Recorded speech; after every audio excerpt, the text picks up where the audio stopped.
Konnichiwa! Hello guys! Welcome to our simple kitchen. Today, magluluto ako ng Arroz Caldo. Arroz Caldo yung tawag sa Ilonggo, sa Tagalog, Lugaw, sa Japanese is Japanese Congee.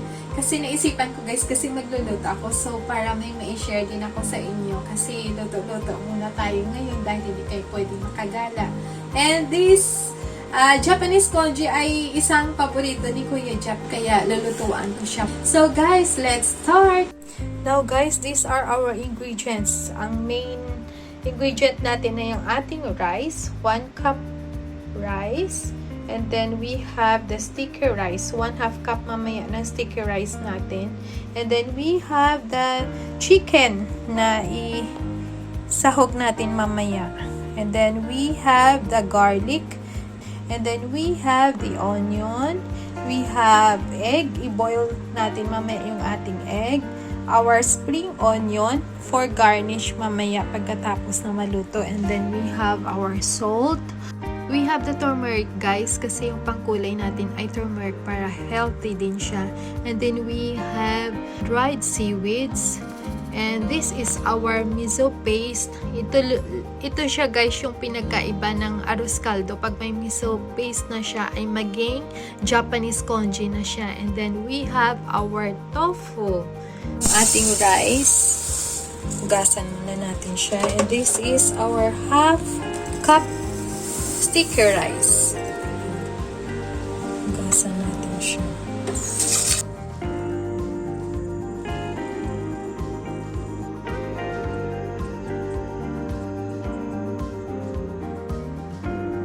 And then, i-incorporate na rin natin ang ating turmeric. Ito yung pampakulay natin, yung turmeric natin, para healthy siya. Mamaya, dagdagan pa rin natin siya habang nagdadagdag din tayo ng water. So guys, nandito na siya. Pakuluan natin siya hanggat lumambot siya. Ayan na siya. Mga 10 minutes lang yan guys, kasi nga gagamitin natin ang ating Salon Master Cookware. Nabili siya lumambot kasi saradong-sarado.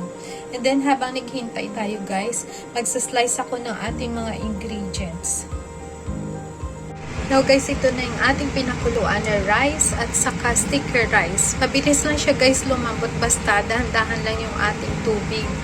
Huwag biglain ng tubig. Pag medyo na siya, nawawala na yung tubig niya, dagdag lang ng dagdag. Kaya yan yung technique na 10 minutes malambot na rin siya. And then, ikigisa natin siya mamaya sa ating mga sahog. Ito na yung ating onion, ating garlic. Napakadami nating garlic, guys. Kasi hindi ako gumagamit ng mga food enhancer. Ito na yung pampasarap natin. Pampalasa. Ito yung ating chicken.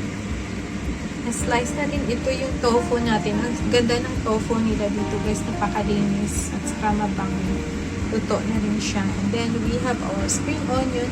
And then, ang ating egg ay na-boiled na rin habang naghihintay tayo ng ating pinapalambot na rice and sticky rice.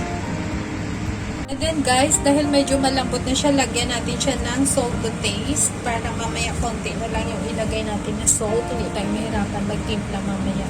Ito yung ating salt to taste.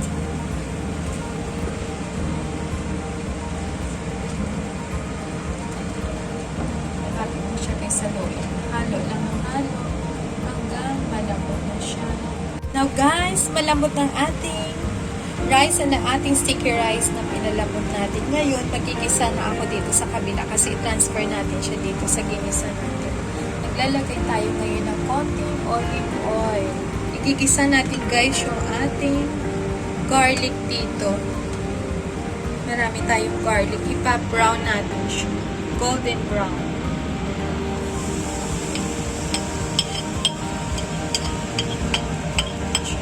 Golden brown siya kasi ito yung pinaka-pampalasa natin.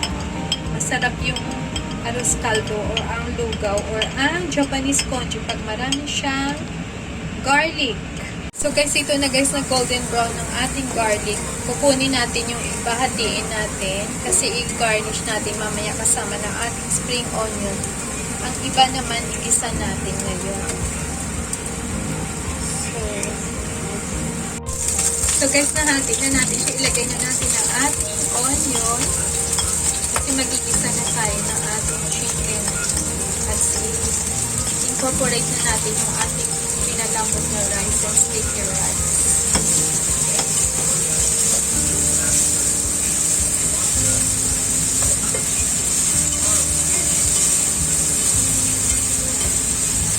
This is so yummy. Ang bango.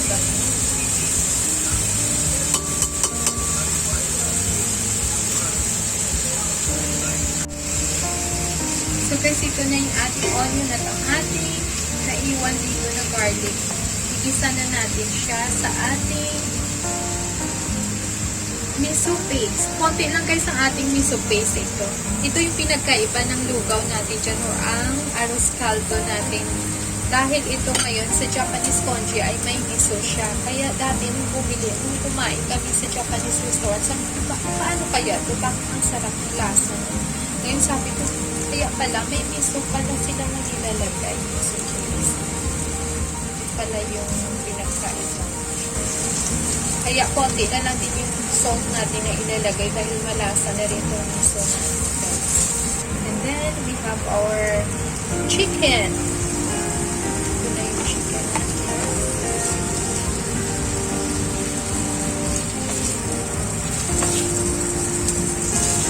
Hindi kasi ako guys naglalagay ng mga living sa yung mga magic wala. Kaya palasa ko palagi ay yung ating garlic. And then yung salt ko din ay konti lang din ako pag gumagamit ng salt. So maglalagay tayo ngayon ng salt to taste. Kasi kanina nilagyan na rin natin ang ating pinalapot na rice.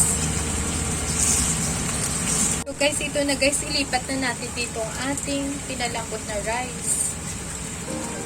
Ganyan lang.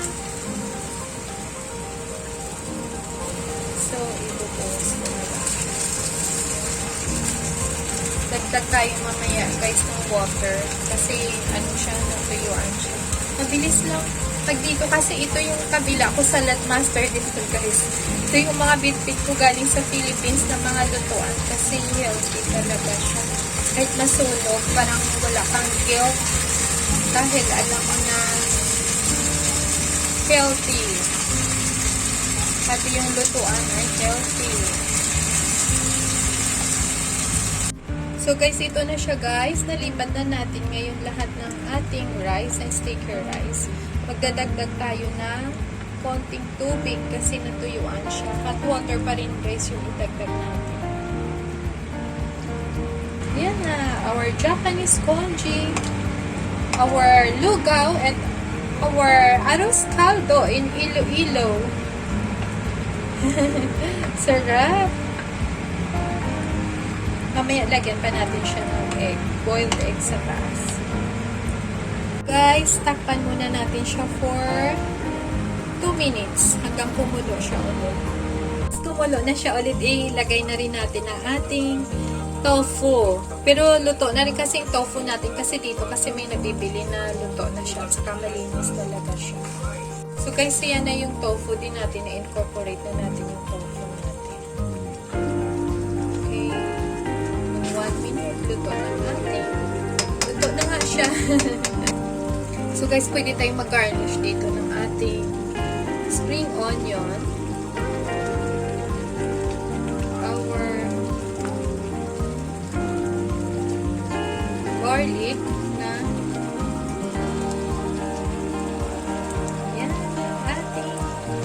Arroz Caldo, lugaw, or ating Japanese congee.